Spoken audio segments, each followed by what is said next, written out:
for doing what you're doing, and thanks for the subject matter, and even more, thanks for your thoughtful approach to it. I mean, this is a conversation about not just what do you think, but how do you think about it? Why is it important? And I really like the way you've gone about it. I think it makes for the greater good. So thank you for doing what you're doing. Really appreciate it. Real Javier Novoa is based in the great city of Dallas.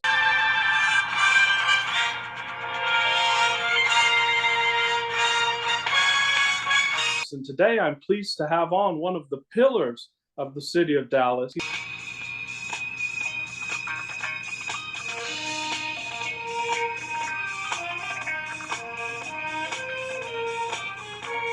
He was also a candidate for mayor in Dallas.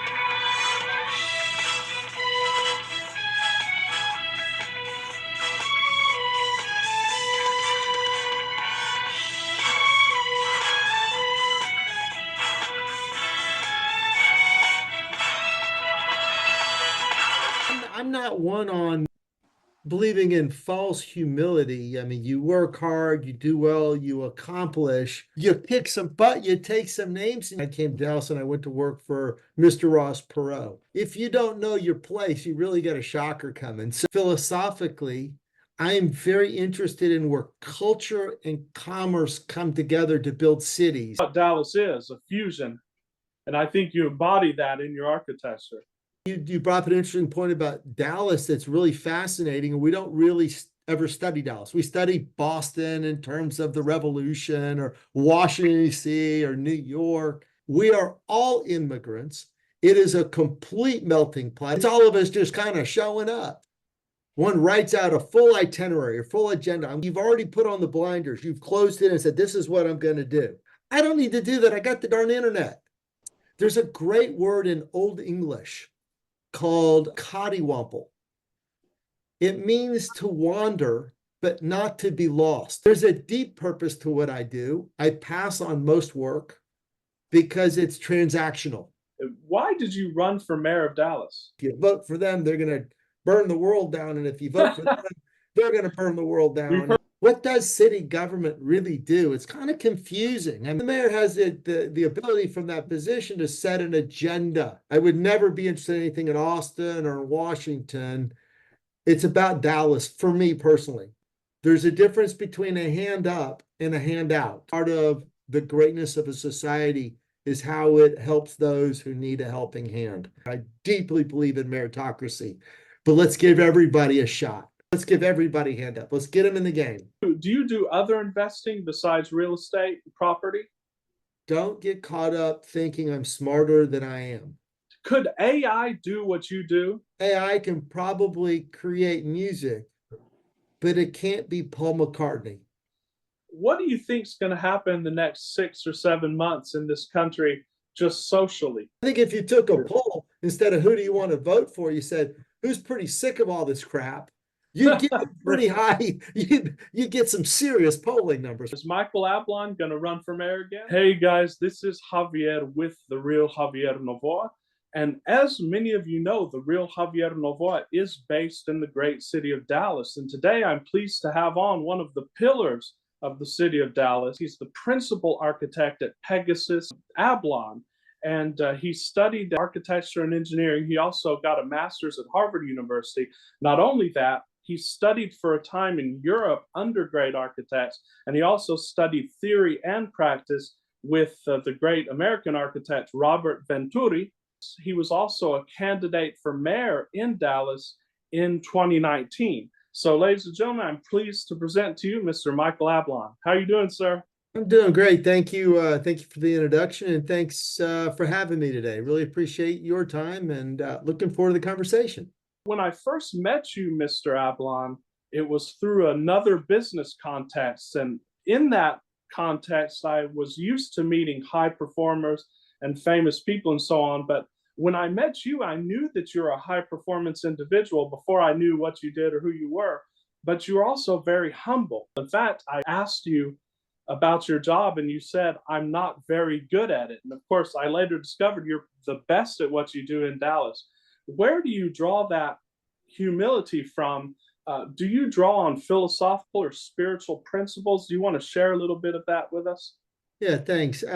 Maybe a bit of an overstatement that I'm the best at what I do, but yeah, I'm not one on believing in false humility. I mean, you work hard, you do well, you accomplish, but I also, if you work really hard and you're around very talented people, as you mentioned, I worked for a very famous man as an apprentice named Robert Venturi, the author of postmodernism, one of the foremost theorists of the 20th century. And then after that, I went to graduate school, as you mentioned. I had a fellowship in Europe before that. Then I came to Dallas and I went to work for Mr. Ross Perot. And when you're Yes. around pretty remarkable people from a career standpoint, it was phenomenal to me that the more elevated they were, the more remarkable they were, the humbler they were. And you kind of say, how does that work? In American culture, you pick some butt, you take some names, and you get real arrogant. And these people were the opposite of that. And I think it's because they knew their place. They knew their place in history, but they also knew their place amongst other remarkable people. And you can get pretty chippy if you're a big fish in a small pond. But if you've had the luxury of swimming in the big pond, you've also had the privilege and the honor of meeting some really incredibly high performing, really deeply intelligent, and in that case, two very modest and humble people. So, in relationship to them, you look at them and it really, if you don't know your place, you really got a shocker coming. So, if I say I'm not that great at what I do, I work hard. I hope I'm very good at what I do, but I also understand where I fit into the big picture, having worked for some real remarkable people. So I hope I do great work. I hope I really accomplish. Um, but yeah, I do know my place. Did you know that this is what you wanted to do as a child growing up? Yeah, it's kind of funny. I had a roommate in college and I knew him as a kid. And when we were kids, he said, I want to be an ear, nose, and throat doctor. I'm like, a what? He went, I want to be a doctor. It's I want to be an ear, nose, and throat doctor. He went on to become an ear, nose, and throat doctor. And I'm thinking that's kind of odd to know that at such a young age. And then I realized I knew exactly what I wanted to do at a very young age, as in, 15 years old. I wanted to become a master craftsman of building buildings, building cities, building places. So, yes, I knew from an early age. That's why I went to engineering school. That's why I went to architecture school. That's where I went to finance school. That's why I apprenticed for a theorist. And I've spent, I guess, 40 years at this point, and I'm still in love with what I do. I'm still trying to become that master craftsman. So, yes, I have always wanted to do and done kind of only one thing. Now, I've done different aspects of it along the way. I think part of what's really interesting about aspiring to become a master craftsman is it's a craft, and that craft has many facets to it. So you're not doing a distinct silo, a very specific thing. You're trying to, in some cases, even be the conductor up there, where you're not playing the piano or the French horn or any other instrument. You're with other really talented, remarkable people, and you're there to almost coordinate them that the greater good of all of it comes together. Sometimes you'll play an instrument and sometimes you'll conduct. So I've played different pieces of it, but it's always been, whether it's the writing, the designing, the building of it, the finance, it's always been very much within one subject matter. It's an integrated whole, and your architecture is a science about which I pretty much know nothing. But would you say it's more of an art architecture in a sense? And in that Um, sense, mystical. yeah, I'll speak at a very personal level. There is art. There's a two-dimensional piece of art on a painting or a three-dimensional sculpture. Part of what I really enjoy about architecture for me is that it also has to function. There's a deeply pragmatic piece of it that's required. Um, it has to be financeable. It has to be buildable. And in my case, philosophically, I am very interested in where culture and commerce come together to build cities. Both are irreplaceable. It's part of what I went to go study in Europe and why I went to Europe to study it. The older cities, if you talk about a Rome 2,000 years ago in the Forum in Rome, um, that's where everybody came to the market to trade their goods, whether they were boated over from China through Venice or Florence, or whether they came from the empire, or they were produced locally. It's also where they sat in the coffee shops, or they went to the baths, where they talked politics, culture, art. It's where it all came together. In that sense, I think your word mystical is very appropriate. There's something special about it. It's the part I enjoy. I don't, there's a lot of work I don't do. For instance, I think it's really important to build a CVS or a McDonald's or a very functional store. It serves a very necessary piece of society and commerce and the city fabric. I just don't really get inspired by it versus one of our projects, the Dallas Design District, where we bought 40 square blocks of old warehouses and tried to protect and preserve the design community, the design notion, the design profession, and bring in housing and dining that was all kind of designy. And then you have a piece of city fabric, and it's pretty cool. And we come together, there's culture of design and commerce coming together in a city fabric. I find that inspiring, mystical, magical, fun, and it's what I enjoy. And it shows in your work. For example, one of my favorites, the Rockwall Harbor. This sort of fusion, and I was reading a little bit about Mr. Venturi, and I believe there was Mies van der Rohe, who was another architect. He said less is more, and Venturi said less is a bore. Is it your philosophy that if we maintain that aesthetic quality, that in itself will become utilitarian as opposed to just trying to aim for something useful and dull and boring? Great. So without being boorish about it, one of the things that's really fun is Venturi came from a legacy. He was mentored. And if you think back to the ancient times, the school of Athens, Plato, Socrates, mentor Aristotle. It's called the School of Athens. And if you really look at it, the deep thinking of Plato and Aristotle were radically different, but they all came from the same school. Venturi was trained by a gentleman named Lucan, who was a great modernist, who was very much a minimalist.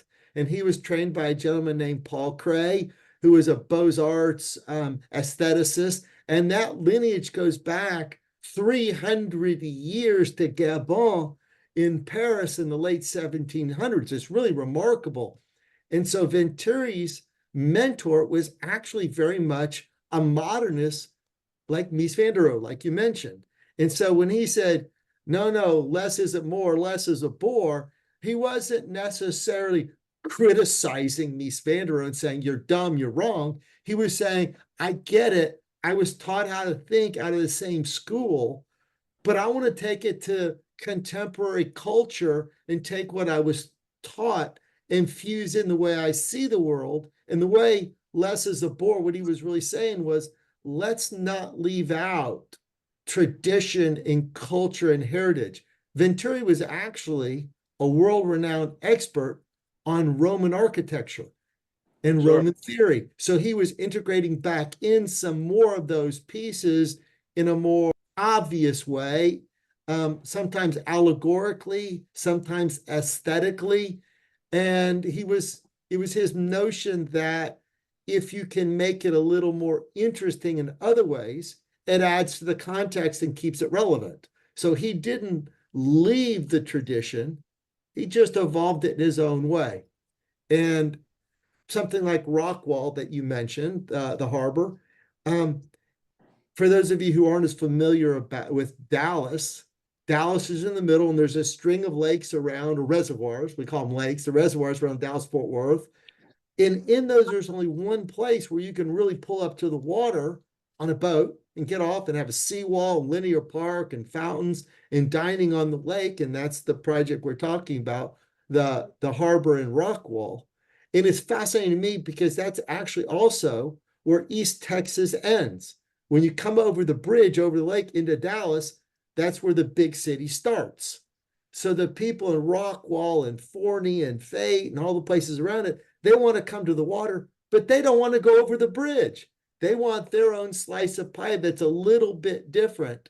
And Rockwall is a cultural kind of center point for that group. So it's fun to work on a project like that because there's notions of urbanity in it, yet it still has an homage to where it is, which is the east side of the lake. And that is fun. And so, yes, add in the context of the local. So, how does one do that? For instance, one of our barbecue restaurants there was 3 local firefighters in a town that opened a barbecue restaurant. It's very localized. Another gentleman opened a restaurant that's got Ecuadorian food. There's another gentleman there that immigrated from a Persian background, and he's got a great restaurant there. And then next to that's the Old Steak Restaurant. And it's kind of putting them together, and how do you do that and mix it up where it's kind of fun? That's what Dallas is, a fusion. And I think you embody that in your architecture. Yeah, you brought up an interesting point about Dallas that's really fascinating, and we don't really ever study Dallas. We study Boston in terms of the Revolution, or Washington, D.C., or New York. Dallas started in 1839, and then 1841 it really started. And Dallas was just a town on the prairie until 1936, and they had the 100th anniversary of the Republic of Texas. And they called it the Centennial Exhibit. So they built this big project called Fair Park. And that was really when Dallas started in terms of morphing from a town on the prairie into where we are now. There was 235,000 people, and now we're at 8.25 million. We'll be heading to 10.2 million in another 10 years, 12 years or so. So in that 100-year span, 1936 to 2036, we'll have grown by 10 million people. It will have been the fastest growth city on the North American continent. We will eclipse Chicago as the 3rd largest metropolitan city, Dallas-Fort Worth, behind New York and LA in North America. That's radical growth. So yes, we are all immigrants. It is a complete melting pot. It's a complete fusion. There's really no one deep, age-old, we own this place culture. It's all of us just kind of showing up. We're writing the story, and that's the beautiful thing. Yeah, no doubt about that. And hopefully we're doing it well. And you have an interesting story in that I read that your great-great-grandfather walked up here from Galveston. Is that correct? Yeah, he landed in Galveston in 1882. Wow. And where was he from originally? The family was from Eastern Europe. Wow. And so as much of the immigration, if you go to Central Texas, that was very prevalent. You have the Czech stores and and then you have in the hill country, you have the German pieces in there. So there was a lot of Eastern Europe coming over in that time. And Galveston was the major port, along with New Orleans in the southern United States. They landed Galveston, and where do you go? I don't know. It's really fascinating if you look at Dallas when he got here. It's like that TV show, what's it, 1883, and the other one they've done now where with Kevin Costner, and it's just kind of the big throwback.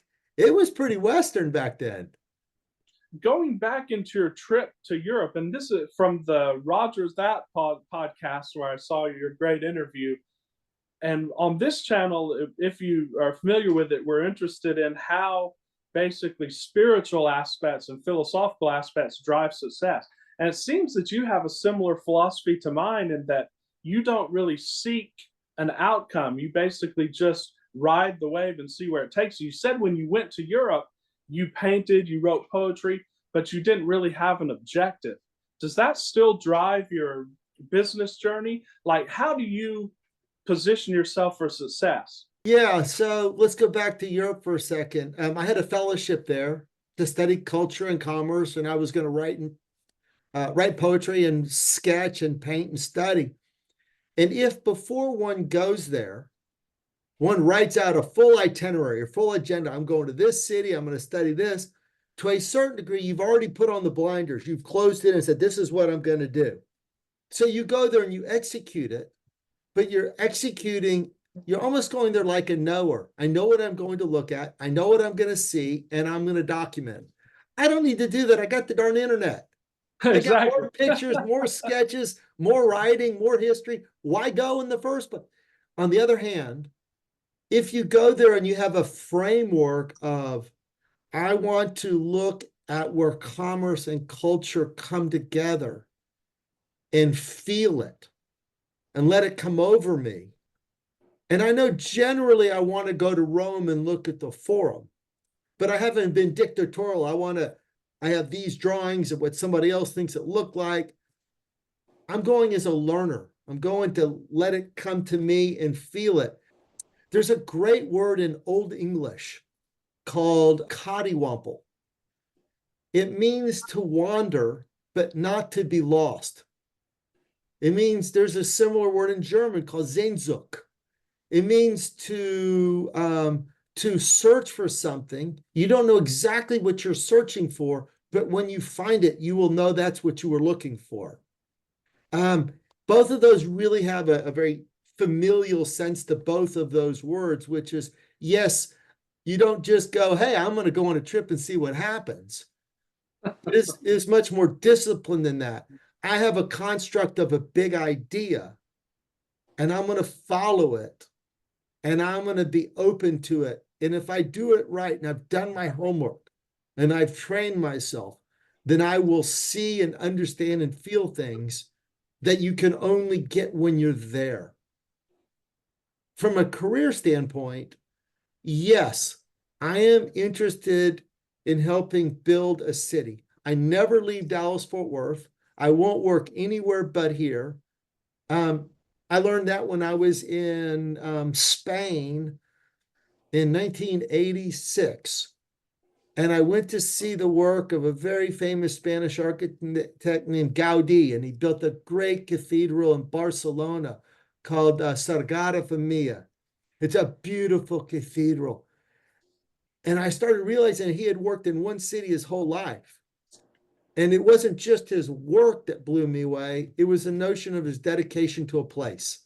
So I said, I want to work on an idea of helping build our city, helping bring commerce and culture and fabric that's open, welcoming. It gives a sense of purpose in life for the greater good. And I'm going to focus just on one place. And I want to give, and I want to give, and I want to give. And with a little grace from the big guy upstairs, maybe I get to look back after 60 or 80 years of a career and look in the mirror and say, how did I do? Did I do well? Did I leave it better? There's a deep purpose to what I do. I pass on most work because it's transactional. It's not meaningful. Right. I pass on a lot of work that's in other cities. It's humbling and honoring. You want to do it, and it makes business hard because you're missing things you could otherwise do to grow and scale and make money. But it's a question of what makes you happy? What's your big idea? What do you want out of life? And is it meaningful? I really love what I do. I can't imagine the idea of retiring. I mean, I guess that means You've made a bunch of money, so you go do something else you find meaningful. It's the other way around. Find what's meaningful and love all over it. Dream hard, think hard, work your tail off, take great care of everybody else first along the way, and you probably end up in a pretty good spot, no matter what spot that is. So yes, philosophically, I don't say I'm going to do this widget job and I'm going to repeat it over and over and I'm going to make money doing it. I say I am chasing the idea of commerce and culture and people and us coming together in this one place. And how do I add in a big way or a very small way to that conversation such that we all have a chance to live here and pursue our own happiness collectively. You've worked on a lot of areas. I believe you're in the middle of the Cedar Springs project. Yes. Yes. And you've done Lower Greenville, Preston Center, and so on. How do you come upon ideas saying, okay, I want to work on such and such a place? Do people just come and say, hey, we've got this work for you? Or do you come upon the idea, oh, I want to work on Oak Lawn, and then try to see the steps to make that happen? What's your process for generating work in general? What you want to work on? Yeah. Golly, that's an all over the board answer. Like for those of you who know Dallas, Lower Greenville has been a strip, a street. It's very linear. It's been an entertainment, restaurant, shop space through a distinct piece of older Dallas fabric. Most of that neighborhood was built post World War One and was finished right after World War II. So it's a 1910 to a 1950 kind of window. It was all done mostly before World War II, post World War I, pre-World War II. And it is what it is. You might take a house down and put a bigger house there, but it's a very defined neighborhood. And it's a piece that's got I'll back to it. It's got a mysticism about it. It's got a culture, it's got a vibe, it's got a fabric. So on that one, I said, I want to go there and I want to try to buy there and own there, redevelop there, and preserve and protect it. Was this before anyone else had talked to you about it? No one came and said, we need this done. This was just your own interior thought processes. Yeah. And then there's some places where there's a city is a living organism. It changes over time. It morphs, it changes. And there's certain windows where different neighborhoods will come into or out of favor. And again, the part of what I enjoy doing is a very pragmatic. It's got to make sense. You can't just go raise money and not make money for the people who invest in it. It has to function. But there's other places where the neighborhood is about to change, and you note there's a culture there that is different, and it's special, and it's worth preserving, protected, and integrating in the other pieces. It's part of when you talk about New York, for instance. Hey, did you go to New York? Yeah, I went to New York. How was your trip? Oh, it was great. Where'd you go? New York. You don't say that. You say, I went to the meatpacking district. I went to Hell's Kitchen. I went to Little Italy. I went to Soho or NoHo. You name neighborhoods, distinct neighborhoods, and each of them have a constituent, a vibe, a flavor, a scale that you go there for. Chelsea Market. And Dallas is morphing now. New York is 400 years old. Dallas, by the way, I define it's about 100 years old. We're very young. We're just starting to see a map that doesn't say Dallas. It says Lower Greenville, Design District, Uptown, Downtown, East Quarter, Deep Ellum. It starts to, in each of those, let's not commodify them all the same so it's more of the same. Let's preserve the distinctiveness to it because that's what makes cities interesting. It's what makes life interesting. We should all, in my opinion, be open and welcoming to everybody. I think it's also interesting to have a Chinatown or a Little Italy that harkens back to a group set that was there, and to keep some of the culture and vibe and integrate that in. So it's not, hey, here's a part of town that's undervalued. Let's go buy it all and tear it all down, and we build a bunch of big stuff and make money. We've How seen people we, do that. which, yeah, it's a common practice. Let's go in and invest, and let's keep the flavor, and we can still build other things that are bigger and stronger with it. And then you've got a greater good, because you've kept culture, you've brought in commerce, you've brought in investment. I think that's wonderful. You have an overarching purpose and you're not just in it for the money. And that segues very nicely with the second aspect of you, and that is your political aspect. Why did you run for mayor of Dallas in 2019? Yeah, as I mentioned, I worked for the Mr. Pro and the Pro family and the Pro company for quite a while, which would tell anybody I'm probably on the independent side in the middle of the spectrum. So let's, no white elephant, no in the room, no games. It's about where I sit.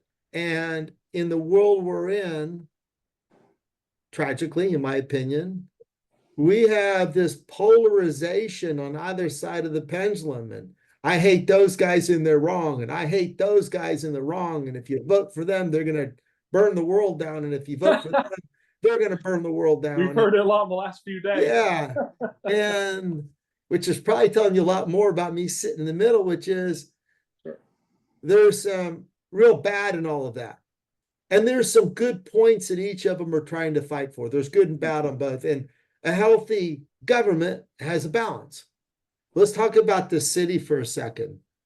What does city government really do? It's kind of confusing. I mean, we have our school system, Dallas Independent School District, and we actually have a lot of Richardson Independent School District that also overlaps over the city of Dallas. And they have their own tax base. They raise their own money from taxes. We all pay them.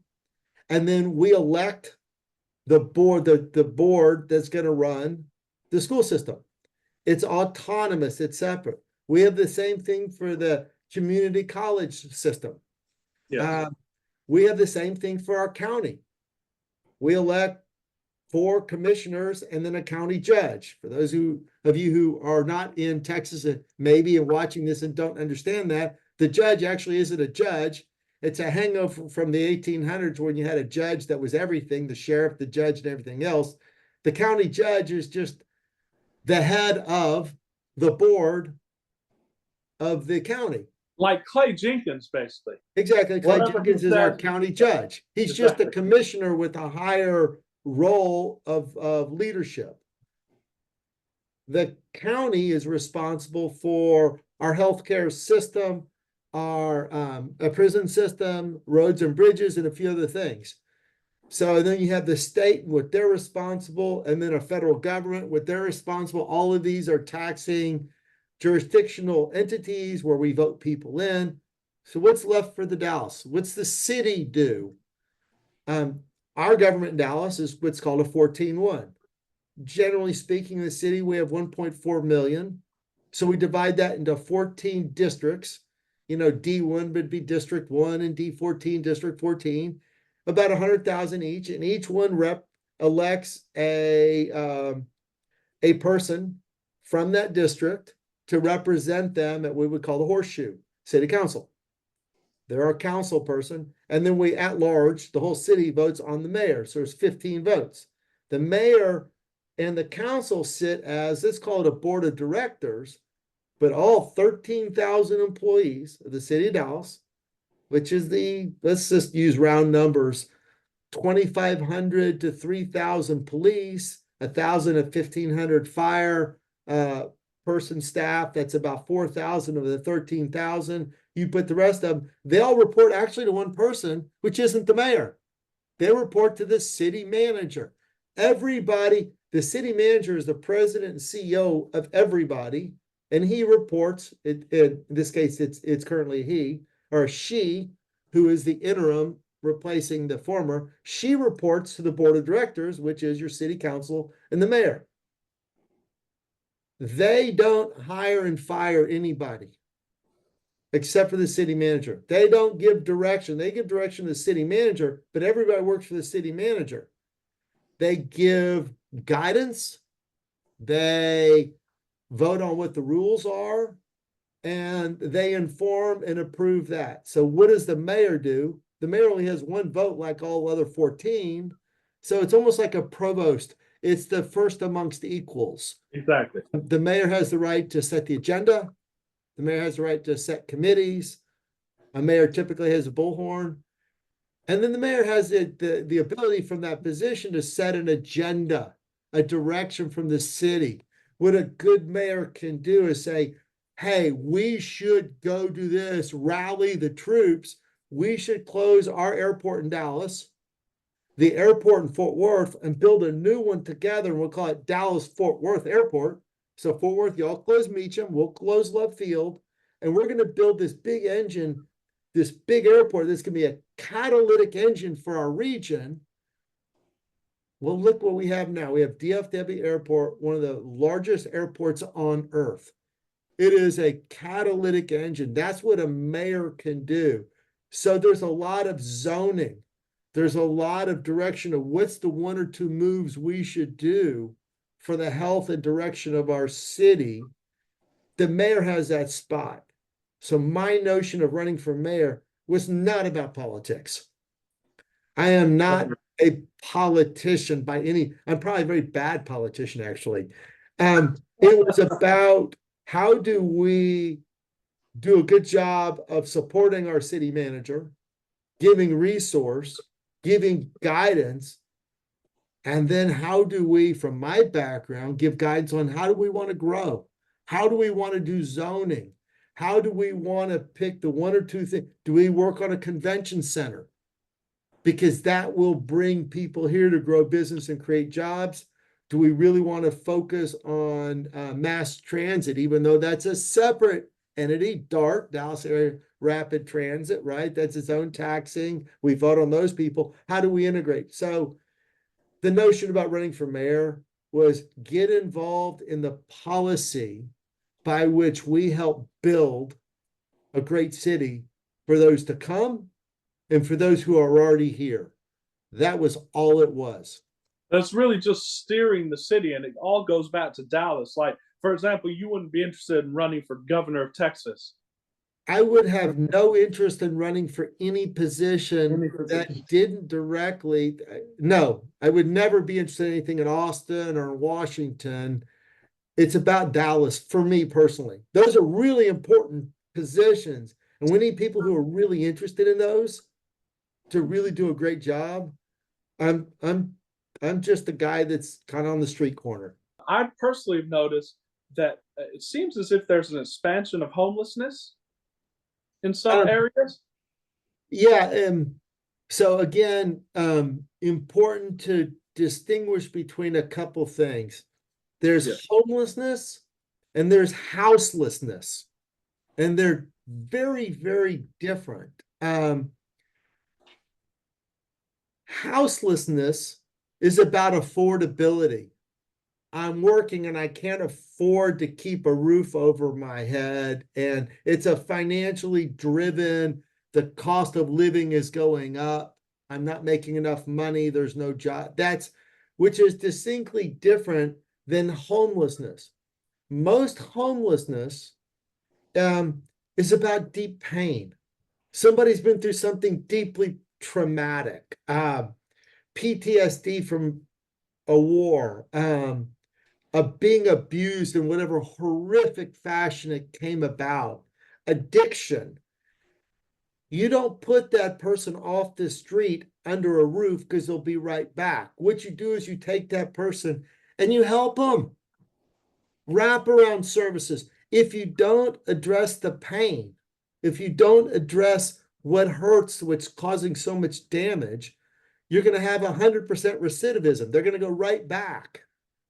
So homelessness and houselessness, I believe as a society, should always be there for a helping hand.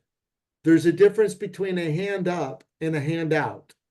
I don't like it when everybody buckets them together and throws it all in a bucket. No, let's help each other. Let's help people sort their pain, stable out, and then let's help them to have their own happiness, whatever that means, and productivity. That's different than affordability. Across the country, there is a problem in all big cities. You have a continued migration to the bigger cities, and you have affordability crunch where the cost of everything exceeds the growth of income. You do have a disparate gap that's growing between have and have not in this country. We all know this. And so it's putting pressure on housing pricing. So when we talk about this, I think it's always important to differentiate between affordability of housing, which is an important item, and homelessness, which is about pain. I believe part of being a great society, if we aspire to that, if we really do, some societies, the ancient Greeks, measured themselves on the greatness of individuals and those individuals' exploits. Part of the definition of the American experience and the American dream isn't how we measure ourselves against the great people at that great moment. How do we measure ourselves by what we do for those who are in need? That is definitely current there. I think part of the greatness of a society is how it helps those who need a helping hand. There's a difference between just handouts, sitting on the couch eating bonbons and being lazy because you don't want to get a job. And you're going to have some of that. And I'm not about those kind of handouts, which is distinctly different than giving somebody a hand up. Let's give everybody a hand up. Let's get them in the game. Now, if they choose not to participate, it is a meritocracy. That is part of what I believe in. I deeply believe in meritocracy, but let's give everybody a shot. Sure, and all that's going to be beyond the city level and even county level, I would think. It is, and you do see, and this is where it gets very confusing. You see the federal government trying to figure out how to help housing. You see the county get involved. You see the city. In a certain sense, it's great. Everybody's trying to pitch in. There's a lot of confusion about how one might do it and how to do it well, and a lot of disagreement on it too. So going into investing in the economy in general, because I'm sure you're involved in a lot of that, and do you do other investing besides real estate property? I do. Because I have a development company, if I'm building a project, the people who are investing want to see me invest in it also. So inherently, you're going to have a lot of your net worth invested. And then there's a lot of wisdom in diversification. So what isn't there, yes, you try to take it and put it in something else that's not related to real estate. So if I have $10 and I have to put $6 or $7 in the real estate investments, I want to take that 3 or 4, and then I will actually invest that separately away from real estate. Yes. Sort of like a hedge, right? Yeah, you could call it. Well, yes, it is a hedge. It's also it's good to be diversified. And my rule on that is don't get caught up thinking I'm smarter than I am. Don't get caught up thinking I know more than I know. I spent 40 years, as I said, on one subject matter. I think I'm getting to the point where I have a pretty good feel how all that works. After 40 years. But when you get to the biomedical or oil and gas, I don't have a clue. I really don't. I wouldn't know a quote unquote good deal from a bad deal. And you can be really have some education and knowledge and wisdom about one thing, but it doesn't necessarily transfer over. So yes, when I do that, I will typically take that money and put it in something like an ETF. It's a tracking index, and it just rides with the market. I'm going to put some money in a fund that goes with the Fortune 100 or goes with the Dow 50 or with a group of technology stocks in the NASDAQ.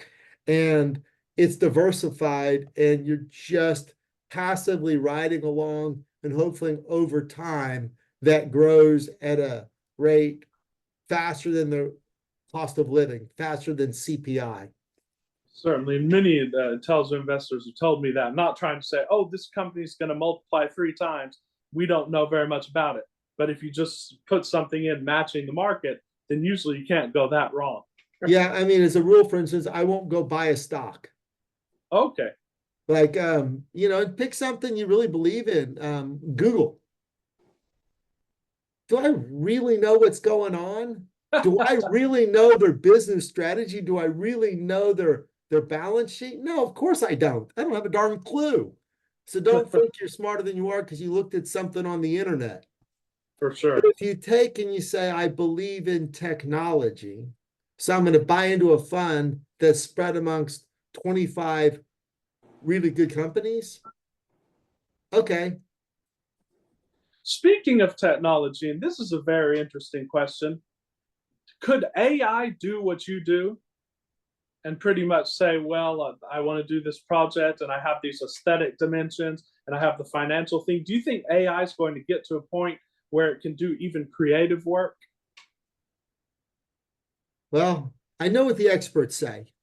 What the expert says is what's different between AI and the normal human is a normal human can become very good at one thing.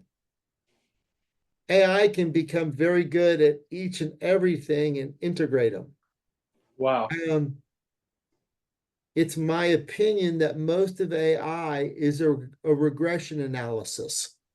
It does 100 or 1,000,000 or 1,000,000,000 iterations of the past. So I'm going to give it an analogy. Imagine if you're in a rowboat, you're pulling really hard on the oars trying to go upriver, but you're facing downriver. You're seeing everything that's happened in the past that's behind you, but you're pulling really hard trying to go that way. It should make AI should make it very predictable that the repetitive of what's in the past should be able to be done better, smoother, faster done. But what's completely different in the future arguably couldn't be an AI because it hasn't existed, so nobody's programmed it in yet. At that point, there's a difference between can AI replace Paul McCartney and the Beatles? AI can probably create music, but it can't be Paul McCartney. It can't be Paul McCartney and John Lennon coming together. That's a one-off thing that resonates in a moment in time. Part of AI says it's a fixed system, a finite system. We don't live in a finite system. We live in an infinite system with infinite variables. The proverbial cow that falls out of the sky, right? The unexpected, there's a word, an exogenous event, something from the outside that's unexpected that comes in and changes things. Black swan. What? A black swan, correct? The black swan event, right. So will AI be able to do a whole lot of what is done? Absolutely.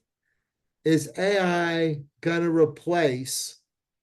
AI might create music, but is it going to be the Beatles? Is it going to be Elvis? We're going to find out. We're living through that moment in history. I'll take the under on the bet.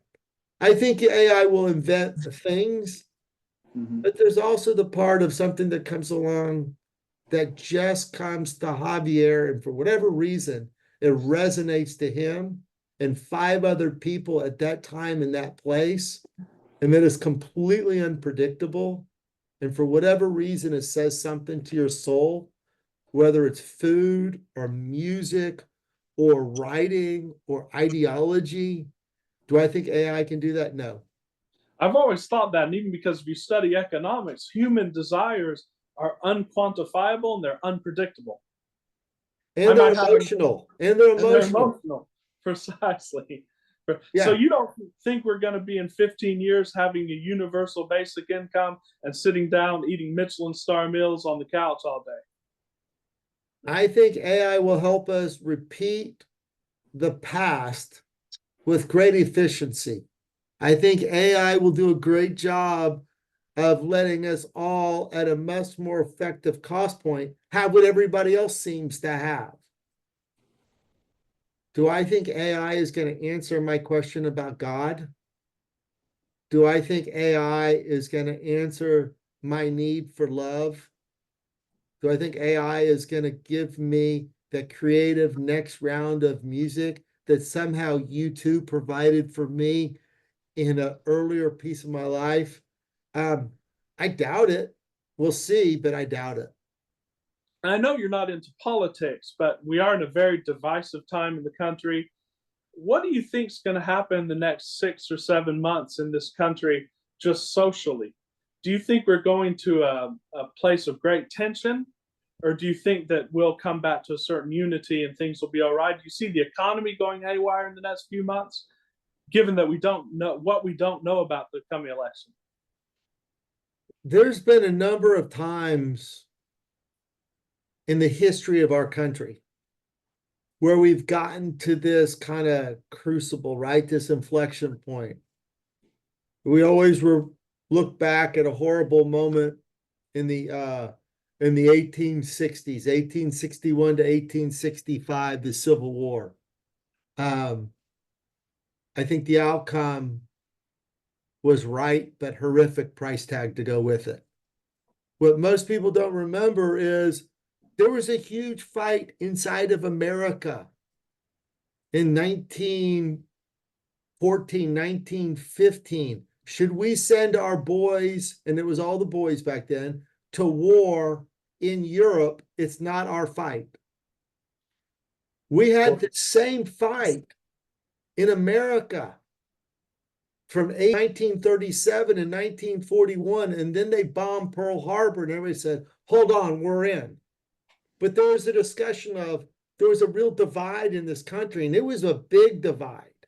So we've gone through this, and more recently, I think you look at the 1960s, 1968, what was going on with a cultural evolution that wasn't your normal kind of transitory, slow mover, but a deep inflection point. And I think if you roll back time and you look at 1968, people were saying, oh my God, we're coming apart at the seams.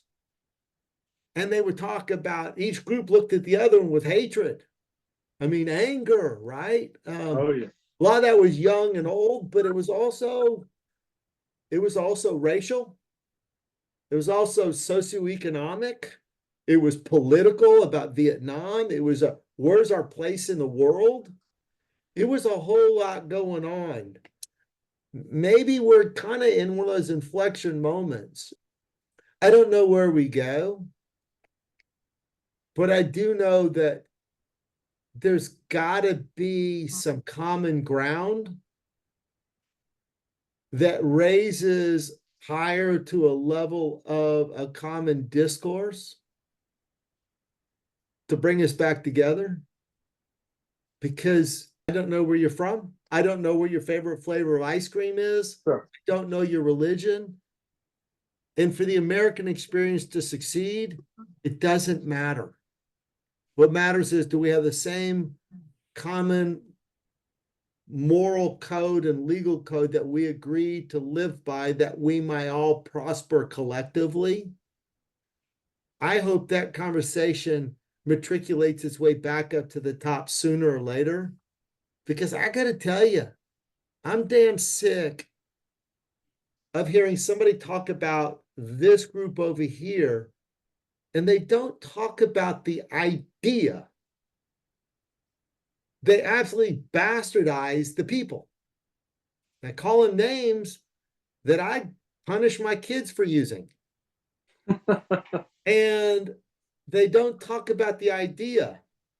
One of the hallmarks of intellect is the capacity to hold two opposing ideas in your head at the exact same time and understand them and study them and measure them and then make a decision. Intellect isn't, you have to pick this one or you got to see that one. Intellect is the capacity to hold both ideas, opposing views at the same time, and then make your decision, which means you have to measure them, study them, and think them through. We're not doing that right now. Everybody's kind of migrating to their tribe, whatever tribe that might be, and they're throwing spit bombs. And it's terribly disconcerting. I think if you took a poll, instead of who do you want to vote for, you said, who's pretty sick of all this crap, you'd get pretty high, you'd get some serious polling numbers from that one. Well, hopefully we can see an independent win because, or at some point, because like I said, they're probably the majority of people, silent majority, are just sick of both sides going at it. Yeah, logic says that the system's set up that it's almost impossible for an independent to win. And what you have is the 30% in the middle. This group's going to vote that way, and this group's going to vote that way. And then the group in the middle gets to decide on which way they want to swing. Hopefully, they'll bring in some moderation from both sides towards the middle. We can only hope. And just last question, is Michael Ablon going to run for mayor again? Great question. The next election is still 3 years out.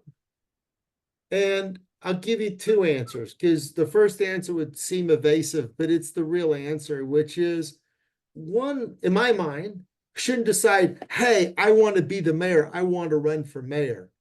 One should say, what do we need? What is broken? What are the skill sets that are required? And who do we want that's really best positioned to help us in that moment? We need to get another year or two and then see where we at. If we need this type of a person who has this dominant skill set, and that's not me, that's not my skill set, no, I won't run.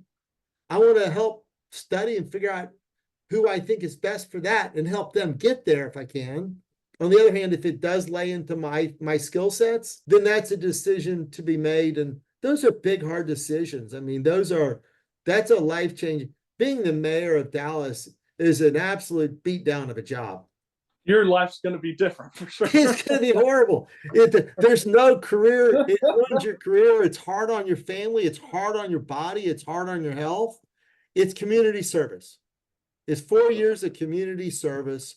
I think everybody ought to do their service. While I'm not an elected official, I do an enormous amount of work around the city, volunteer on boards, on pro bono, and working on things because I think I should. I think we all should. As part of your obligation to any society you live in. Is that the best place for me to be doing it? Can I help? I'll look up in a couple of years. And you also have to be electable. That's a question I'll have to look back on. As you said, I ran, I didn't win. And then you have to say, why didn't I win? Part of it is there's a learning curve to how the system works. And the other part is, are you a good candidate? Are you a good barnstormer? Are you a good salesperson? I'm not. I kind of just say everything the way I see it. And that probably resonates around the dinner table. And it probably makes for a good conversation for business and amongst friends and peers. Politics wants somebody who can throw firebombs, and I just won't do it. I won't say anything bad about somebody. It's not necessary. It doesn't help the cause. So the other piece is I have to judge for myself whether or not I'm electable in the environment that we're in at the time. And if that's a no, then it's a no. And if it's a yes, boy, that's going to be a hell of a process. The process. Well, Mr. Mike Ablon, the principal at Pegasus Ablon, thank you so much for joining us. And I hope we get to talk again some other time. Thanks for having me, and thanks for doing what you're doing, and thanks for the subject matter, and even more, thanks for your thoughtful approach to it. I mean, this is a conversation about not just what do you think, but how do you think about it? Why is it important? And I really like the way you've gone about it. I think it makes for the greater good. So thank you for doing what you're doing. Really appreciate it.